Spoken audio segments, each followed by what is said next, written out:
My name is Lena. I'm 33 years old. And there are some things you never expect to see when you pull into your mother's driveway.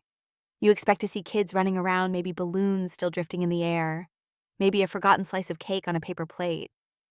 What you don't expect is your daughter standing there with her hair butchered like a science experiment gone wrong. I didn't recognize her at first, not because she had changed, but because something had been taken from her.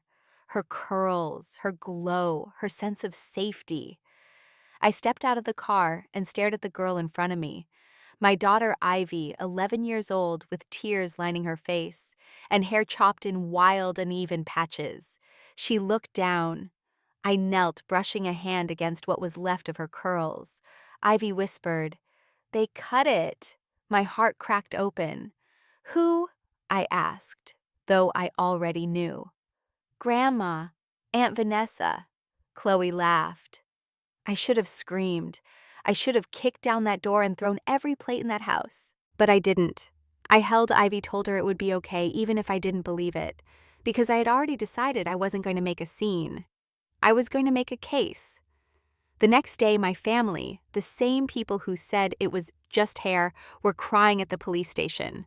They thought they could humiliate my daughter and get away with it. They thought wrong. I work remotely as a UX designer. It's not glamorous, but it pays the bills and gives me what I care about most time with Ivy. She's always been more than just my daughter. She's my mirror and my second chance. I didn't grow up in a home where girls were encouraged to stand out. My mother, Clara, was the kind of woman who thought discipline meant silence, that obedience was beauty. My sister Vanessa, older by 4 years, inherited every ounce of my mother's approval. She was the golden child, the blueprint of perfection. I was the afterthought, the shadow behind her spotlight. When I chose tech over teaching, dyed my hair purple in college, and moved out at 19, my parents called me rebellious. When I had Ivy at 22 and didn't marry the father, they said I had ruined my life. And yet I rebuilt it on my terms. Ivy is everything I wasn't allowed to be.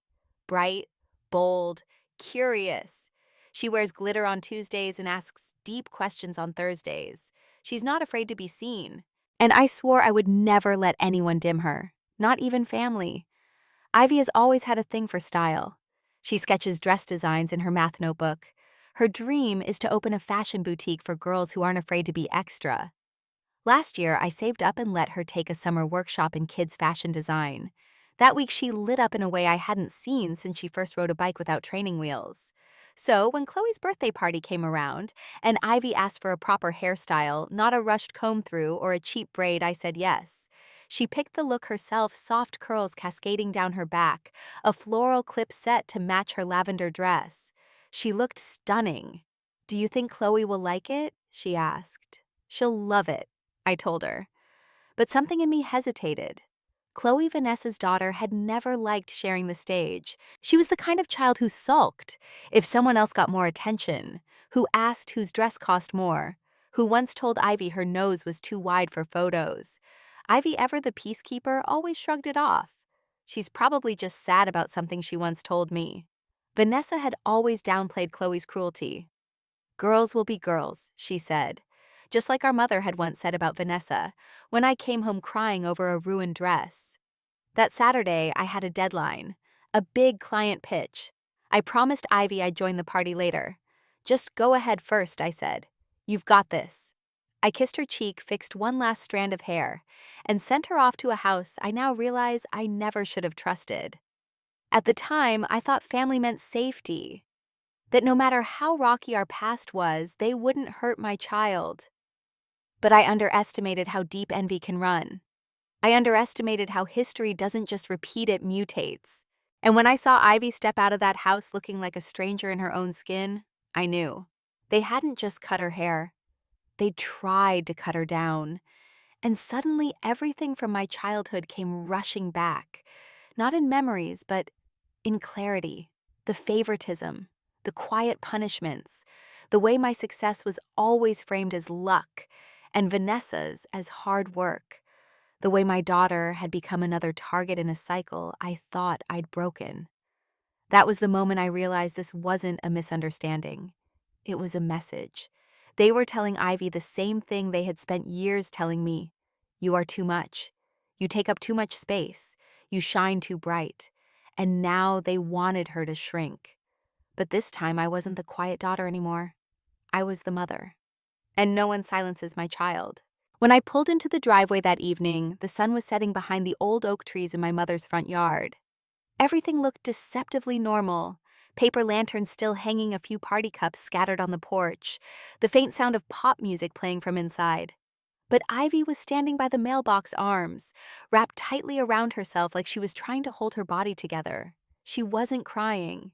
Not anymore. Her eyes were dry, but her expression was hollow, like someone who had already cried everything out. Her once perfect curls were gone. In their place was a jagged mess of uneven patches, like someone had attacked her with dull scissors in spite. Ivy. I called as I stepped out of the car. She looked up briefly, then back down. What happened? I asked, but I already knew. I walked up to her slowly, trying to keep my voice steady. Talk to me. She took a shaky breath and whispered, They cut it. My whole body froze. Who did, Grandma? Aunt Vanessa. Chloe was laughing. I knelt down, touching what was left of her hair. Some pieces barely reached her ears. Others stuck out like they had been torn, not cut. They said I was trying to show off. She said, voice so quiet I had to lean in. They told me to tie it up. I said no. So they made me sit and they started cutting. My stomach twisted. Where were you when this happened? In the kitchen, she said. They told me I was making Chloe feel bad, that I was too flashy. She shook her head. I wasn't even trying to be flashy. She sounded like she was apologizing, like she had done something wrong just by existing. You didn't do anything wrong, I said firmly. Do you hear me? Nothing. She nodded barely. I stood and took her hand. We're going back inside. Her grip tightened, unsure. Are you going to yell no? I said. I don't need to yell. I walked up to the house with Ivy beside me. Inside, the party was winding down. My mother was cleaning the kitchen like nothing had happened, like she hadn't just violated a child. Vanessa was laughing at something someone said, her voice too loud, too fake. Chloe was scrolling through her phone. What happened to my daughter's hair? I asked, my voice cutting through the air. Everyone went quiet. Vanessa didn't even look up from the plates she was stacking. She was being dramatic, she said. We asked her to tie it up. She refused. So we cut it. You cut it, I repeated. Like that's a reasonable consequence. My mother joined in, her tone dismissive. We gave her a choice. She didn't take it. Don't make this bigger than it is. I looked from one to the other, stunned by how calm they were. She's 11, I said. You held her down and cut her hair. That's not discipline, that's assault. Oh, come on, Vanessa scoffed. It's just hair. No, it's not, I snapped. It's her identity, her pride. And you ripped it away because your daughter can't handle not being the center of attention. My mother's eyes narrowed. Watch your tone. I laughed, sharp and bitter. Watch my tone. You should be watching the police report I'm about to file. That got their attention. Chloe looked up, suddenly pale. You're not serious, my mother said. You're going to ruin this family over a haircut. No, I said. You already ruined it. I'm just making sure you don't do it again. I didn't raise my voice. I didn't throw things. I didn't cry. I just turned to Ivy and said, Let's go. We walked out in silence, but everything inside me was screaming, not in rage, in clarity. This was the line. And they had crossed it. What they did wasn't just wrong, it was criminal. And I was done pretending otherwise. At home, Ivy sat on the couch wrapped in her blanket like armor. She hadn't spoken much on the ride back, just stared out the window, twisting the hem of her sleeve between her fingers. I let her be. I made tea, set it down in front of her, and sat beside her. She didn't move. Then, almost like a weather report, she said, They held me down. I blinked, not sure I heard right. What?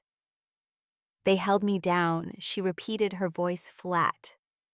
Aunt Vanessa pushed me into the chair, and Grandma said, It's just hair, stop making a scene. Then they started cutting. The words hit like a punch to the gut. I was gripping my teacup so tight I thought it might shatter. Were they laughing? I asked. She nodded. Grandpa said I needed to be humbled. Chloe and Connor were filming. I told them to stop. I said no. Her voice cracked. No one stopped them. They filmed it, I asked. She nodded again. Connor had his tablet. He thought it was funny. He was holding it up the whole time. I leaned back, trying not to scream. The idea that someone not only hurt my daughter, but turned it into entertainment, that they treated her like a joke, like content, made my blood boil. Did Connor send it anywhere, I asked? Ivy shrugged. I think so. He said he was going to send it to the group chat. What group chat? She looked away. I don't know, school friends, family. I stood up and started pacing. This wasn't just mean. This was illegal. I said half to myself, half to her. What they did to you wasn't just wrong, Ivy. It was assault. They restrained you. They touched your body without permission. They cut your hair, your identity, while you were crying. That's not just hair, that's a crime. She looked at me, eyes wide. Really? Yes. And if you want, we can report it. We can go to the police. She picked at a thread on her sleeve again. Then slowly she said, Okay, let's do it. I handed her my phone. Do you want to ask Connor for the video?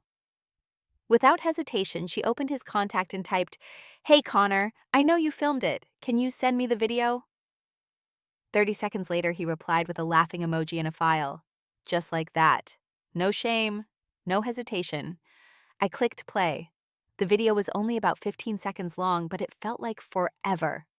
Ivy was in the chair, squirming, tears rolling down her cheeks. Vanessa grabbed a fistful of her hair. My mother stood behind her, arms crossed. My father sat on the couch eating cake. Chloe's voice could be heard.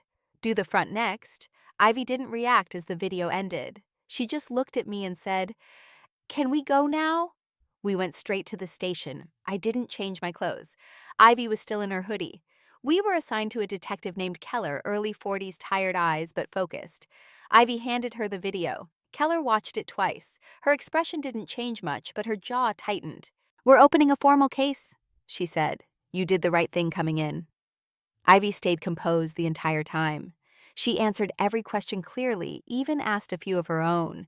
When Keller mentioned a child advocate would join future interviews, Ivy nodded like she was being cast in a role she was born to play. She wasn't scared anymore. She was angry.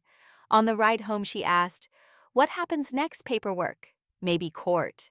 Maybe protective orders, I said. It won't be easy. She nodded. Good. That one word gave me chills. That night the phone rang. Unknown number.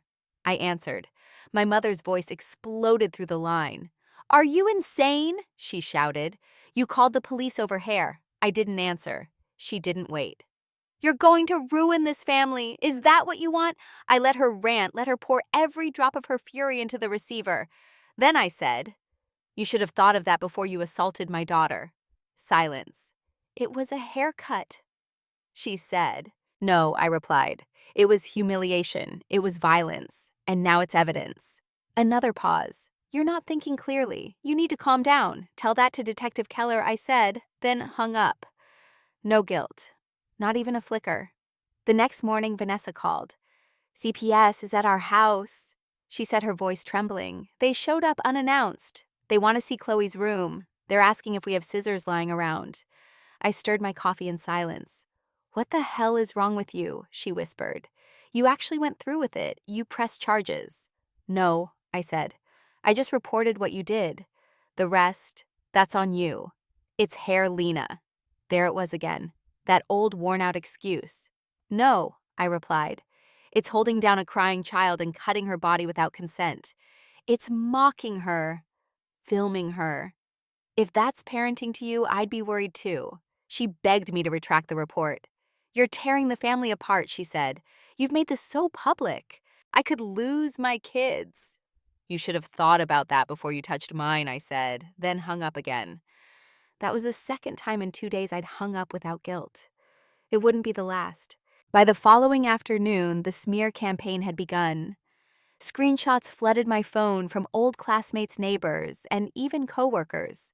My mother and Vanessa had taken to Facebook, spinning their own version of the story, like it was some minor misunderstanding between sisters. One post read, sad to see family loyalty thrown away over a simple disagreement.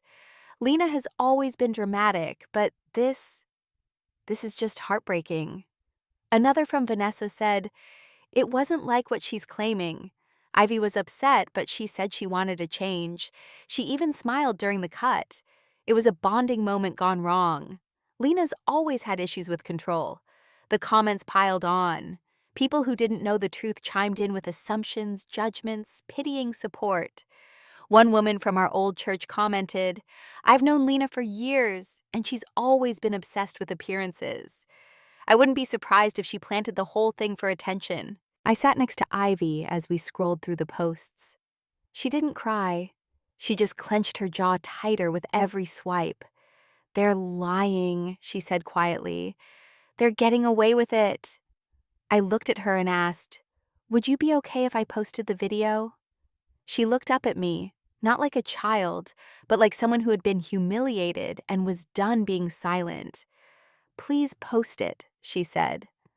So I did. No dramatic caption, no hashtags, just the video and these words. This is what they call a game. This is my 11-year-old daughter crying while they hold her down and cut her hair. She said no. They laughed. Within hours, it exploded. The same people who had called me unstable were now tagging me in comments, sending private messages of apology, deleting their previous remarks. I take it back. This is horrifying. Why is that kid laughing while she's crying? This is assault. I'd press charges too. Even people I hadn't heard from in years shared it. A local parenting group picked it up, then a women's legal aid nonprofit, then a viral justice TikTok account. Moral clarity, it seemed, was easily triggered by visual proof. Ivy sat beside me the whole time watching the view count rise. She didn't smile, not really, but there was a shift, a quiet strength taking shape. The kind that says, "You see me now. I'm not invisible anymore." 2 days later, my father texted me for the first time in months. "Your rent transfer didn't come through. Was there an issue?" I stared at it. Then I typed, "No issue. I'm just not paying for people who laughed while my daughter begged them to stop." His reply came fast. "Come on, Lena, you're really cutting us off over a haircut." There it was again. The erasure, the refusal to name what actually happened. Because it wasn't a haircut I wrote back. It was an assault. And when you had the chance to say it was wrong, you chose to lie about it on Facebook. Also, if you ever try to contact Ivy again, I will report it. He didn't reply, not because he didn't have things to say, I'm sure, but because deep down he knew he'd already lost. They all had. That night, Ivy and I stayed up late. We made pancakes and watched a movie and didn't talk about any of it. I let her fall asleep on the couch while I replied to messages from strangers, other mothers, daughters, survivors of family betrayal. They wrote things like, "Thank you for speaking out. I was never brave enough, and your daughter is lucky to have you." But they were wrong about one thing. I wasn't the brave one. Ivy was. The days that followed felt like walking through a war zone made of whispers and side eyes. Some people kept their distance, unsure whether to offer support or stay silent. Others were emboldened by the video tagging local officials, writing blog posts, sharing the clip with hashtags like Hatch Justice for Ivy. Meanwhile, my family's side doubled down. A relative I hadn't spoken to in years messaged me, "Don't you think this has gone far enough?" They're still family.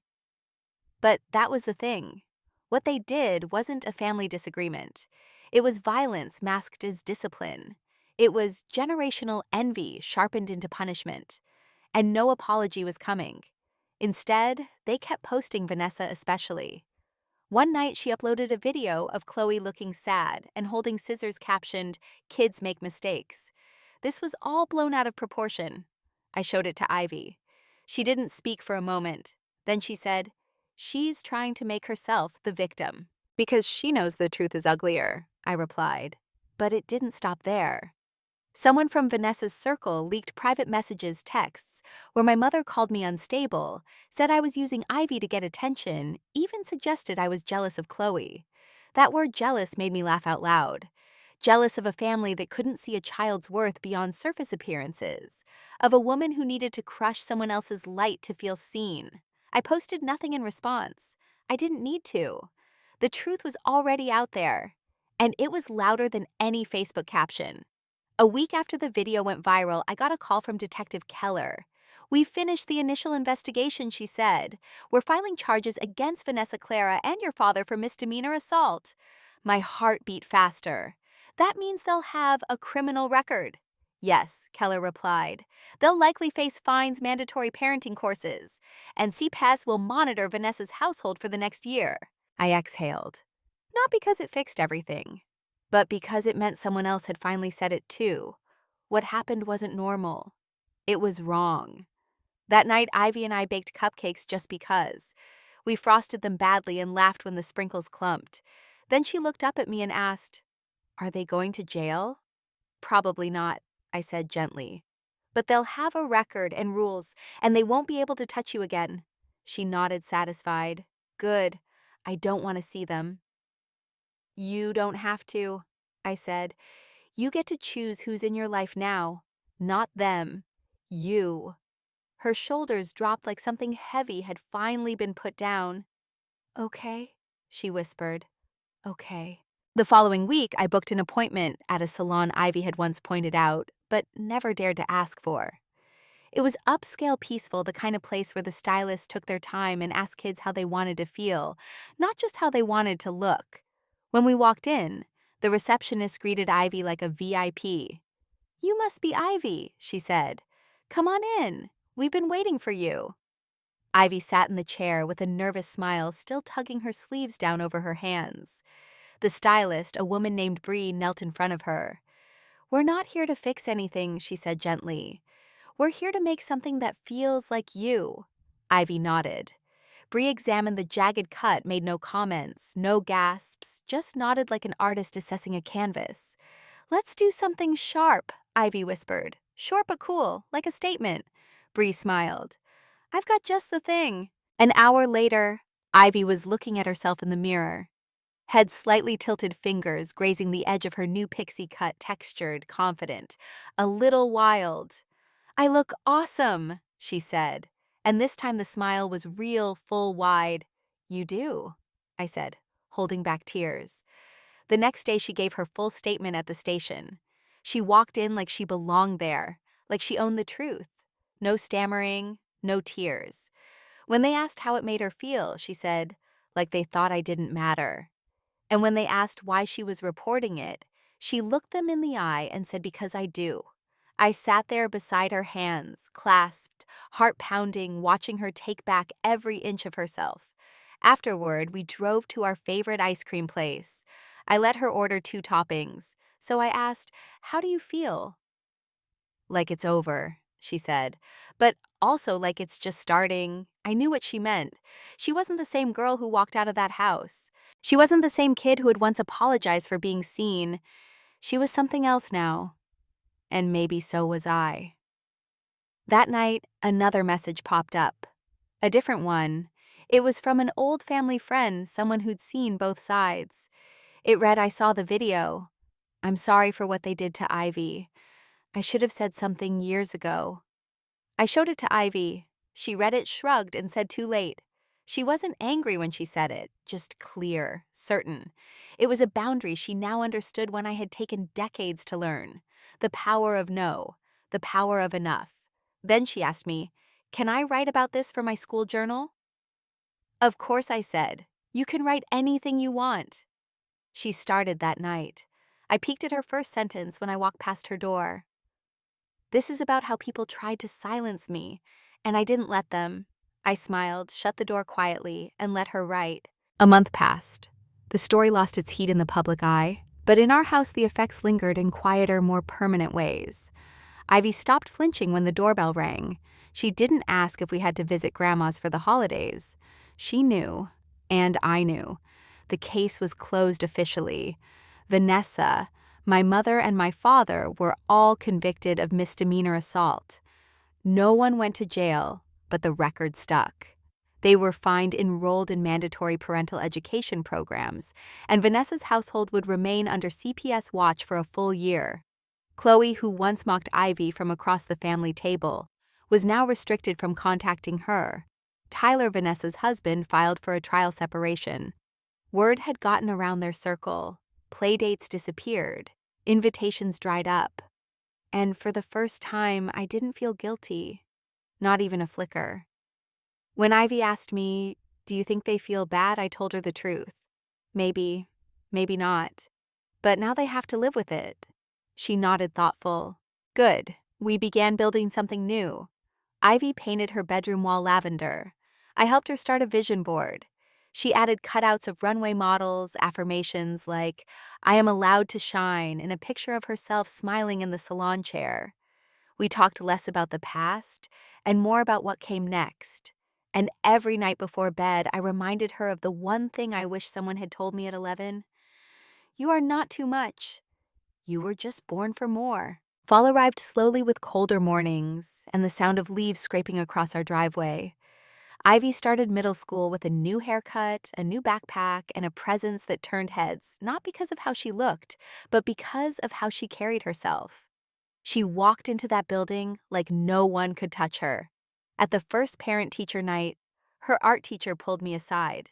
Ivy submitted a piece titled, "They Tried to Cut Me Down." It's powerful, honest. I smiled. She's been through a lot. The teacher nodded.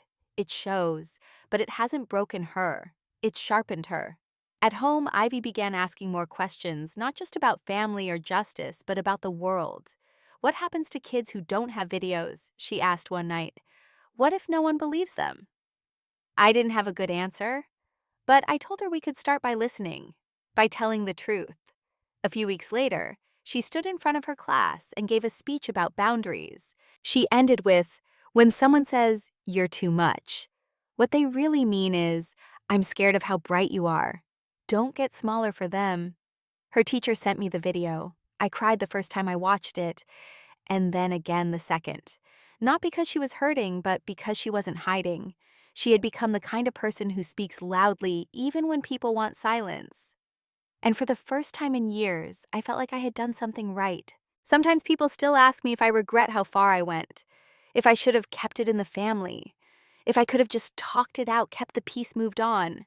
And I always answer the same way they held down my daughter and cut her hair while she cried. They laughed. They filmed it. They told her she was too much, too pretty, too proud. And when I stood up for her, they told me I was overreacting, that I was destroying the family. But what kind of family protects the ones who do harm and punishes the ones who speak the truth? What kind of family stays silent when a child is humiliated? Not one I want to be part of. I didn't go too far. If anything, I didn't go far enough. I should have cut them off years ago. I should have seen the red flags when they dismissed my feelings, when they praised obedience over kindness, when they called my independence rebellion and my silence grace. But I didn't. I kept coming back until they came for my daughter. And then I remembered who I was, who she was. And I chose differently. I chose to fight, to speak, to burn the bridge instead of crossing it one more time. Ivy still doesn't want to see them. And I listen to that every single time, because healing doesn't always look like forgiveness. Sometimes it looks like distance, like peace, like a girl walking into a room with her head high, unshaken. And if that's what justice looks like, then I did exactly the right thing.